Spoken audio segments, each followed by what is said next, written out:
अब गाइस इसमें जो बताया गया है उर्दू में शामिल हिंदी अक्षर, देखिए कैसे, यानी कि ऊ जैसी आवाज़ अगर निकालनी हो तो अलिफ, वाव और उल्टा पेश, ठीक है। और सिर्फ ऊ जैसी निकालनी हो तो अलिफ और पेश ऊ, ठीक है। अलिफ और ये ई, और अलिफ और पेश ओ भी होता है, लेकिन मैं आपको आगे बताऊंगा किस तरह से होता है वो। उसके साथ वाव लगाते हैं, जैसे कि देखिए मैं आपको बताता हूँ। जैसे लिखना हो औरत, ठीक है, तो हिंदी में औरत के लिए औरत, ठीक है। और उर्दू में ओ के लिए औ के लिए अलिफ वाव, औ सॉरी ऐन भी अलिफ की तरह आवाज़ निकालता है, ऐन वाव औ, और रे ते ज़बर रत, ये हो गया औरत, ठीक है। और ओ, जैसे किसी ने लिखना हो ओम, तो अलिफ वाव पेश ओ, और ये मीम, ये हो गया ओम, ठीक है, ये हो गया ओम, ठीक है ना। और एक बात मैं बता दूं, अगर सिर्फ ये लिखेंगे अलिफ मीम पेश तो ये हो गया ठीक है। और ये लिखना पड़ता हो ऊन, तो ऊन लिखने के लिए क्या करेंगे, अलिफ वाव उल्टा पेश ऊ और नून, ठीक है, इस तरीके से ऊन। तो आपने देखा कि पेश की मात्रा यानी छोटा ऊ, बड़ा ऊ, ठीक है, और ओ करके कैसे लिखा है ओम, और आओ कह के आओ, अलिफ की जगह एन को भी यूज़ करते हैं, है ना, अलिफ एन, ठीक है। तो ये देखिए अलिफ की जगह पे कहीं कहीं आयन भी आता है, ठीक है। तो ये आपको प्रैक्टिस हो जाएगी जब आप साथ साथ हमारे पढ़ते रहेंगे। चलिए देखते हैं आगे क्या है। अब गाइस देखिए इसमें क्या है कि अलिफ और छोटी है तो ये बन गया, ठीक है। अन के लिए क्या हो गया, अलिफ नून ज़बर अन, औ के लिए अलिफ वाव ज़बर आओ, और ओ के लिए अलिफ वाव पेश ओ, ठीक है। अलिफ वाव उल्टा पेश ऊ हो गया, है ना, यहाँ आपने देखा ऊ हो गया, और यहाँ पे क्या हो गया, अलिफ वाव पेश ओ, ठीक। ए के लिए अलिफ बड़ी ए ज़बर ए, और ए के लिए अलिफ बड़ी ए ज़ेर, यानी नीचे लगाया है ए, ठीक है। आगे देखते हैं गाइस इसमें क्या है। इसके लिए कोई वर्ड नहीं है, और इसके लिए क्या है, घा, गाफ दो चश्मी है घा, इसकी मैं अलग से एक बताऊंगा, बहुत ही इम्पोर्टेंट है ये। गा के लिए गा है ये, खा के लिए तो यही है, और का के लिए तो यही है। झा के लिए जीम दो चश्मी है को मिला देते हैं तो झा जैसी आवाज़ साउंड होती है ना। अगर उर्दू में झा लिखना हो तो ऐसा लिखेंगे, जीम तो आप जानते हैं, और चे दो चश्मे मिला देते हैं तो छा साउंड बन जाता है हिंदी वाला, ठीक। ये चा है, इसके लिए हिंदी के लिए उर्दू में इसका कोई नहीं है ड़ा, ठीक है ना। डाल दो चश्मी है ढा, ठीक है, और डाल, और टे दो चश्मी है ठा, ये टे है और टे दो चश्मे मिल गया तो ये ठा हो गया, ठीक। ये ठा साउंड पैदा करता है जब टे और टे मिलते हैं, जब टे और दो चश्मे मिलते हैं।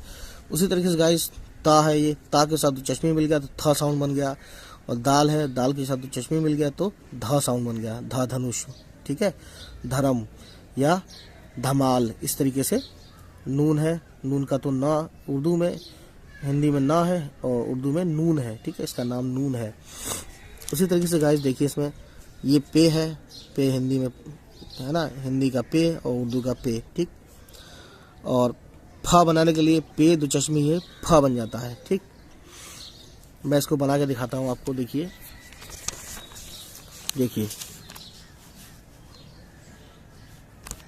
पे दो चश्मी है, ये हो गया फा।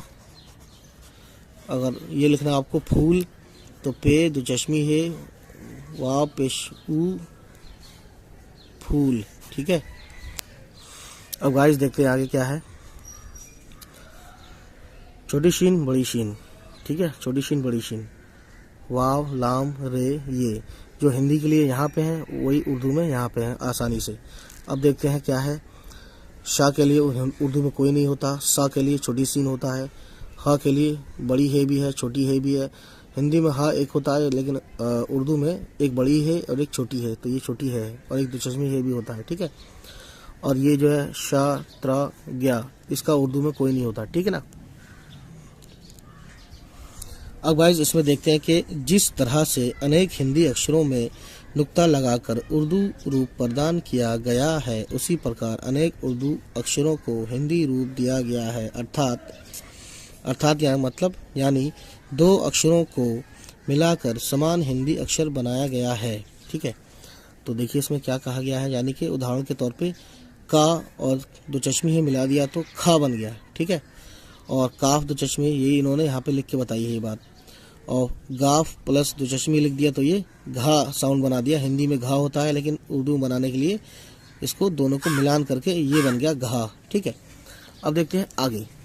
वास्तव में का वर्ग से लेकर पा वर्ग तक के अक्षरों में एक विशेषता है। आप यदि ध्यान से वर्णमाला को देखें तो समझ जाएंगे कि हर पहले अक्षर में हा मिलने से दूसरे अक्षर का निर्माण हुआ है। ठीक है, तथा हर तीसरे अक्षर में हा मिलने से चौथे अक्षर का निर्माण हुआ है। जैसे कि अब इन्होंने बताने की कोशिश की है किस तरह से मिलाकर निर्माण हुआ है, यानी कि काफ और दो चश्मे मिलाकर एक नया वर्ड बना है खा।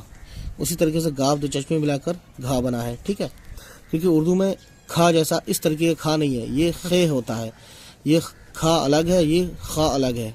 ठीक है, खरगोश इससे हम नहीं लिख सकते, खरगोश इससे लिख सकते हैं। ठीक, तो यही चीज़ें हैं। अब देखते हैं आगे।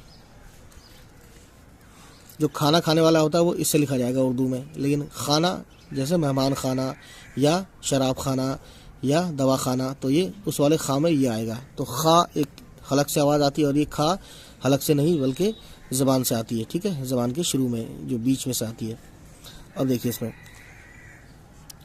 ये जो है दो चे और दो चश्मे मिलाकर छा साउंड बन गया। ठीक, बहुत अच्छी बात है ये।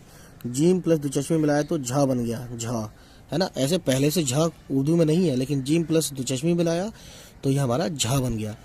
उसी तरीके से गाइस देखिए इसमें टे प्लस दो चश्मे मिलाया तो ठा साउंड बन गया। ठीक, डाल प्लस दो चश्मे मिलाया तो ढा साउंड बन गया, है ना। और देखिए गाइस बहुत ही ज़्यादा अच्छे से हम आपको बताना चाह रहे हैं। ते प्लस दो चश्मे बनाया तो था साउंड बन गया, और दाल प्लस दो चश्मे बनाया तो धा साउंड बन गया। वैसे धा नहीं था उर्दू में, लेकिन दाल प्लस दो चश्मे बनाया तो धा साउंड बन गया, लेकिन हिंदी में धा है पहले से। ठीक है, तो ये सब चीज़ें हैं। और पेट प्लस दो चश्मे है फा बन गया, फा। ठीक है, फा। और देखिए बे प्लस दो चश्मे है भा।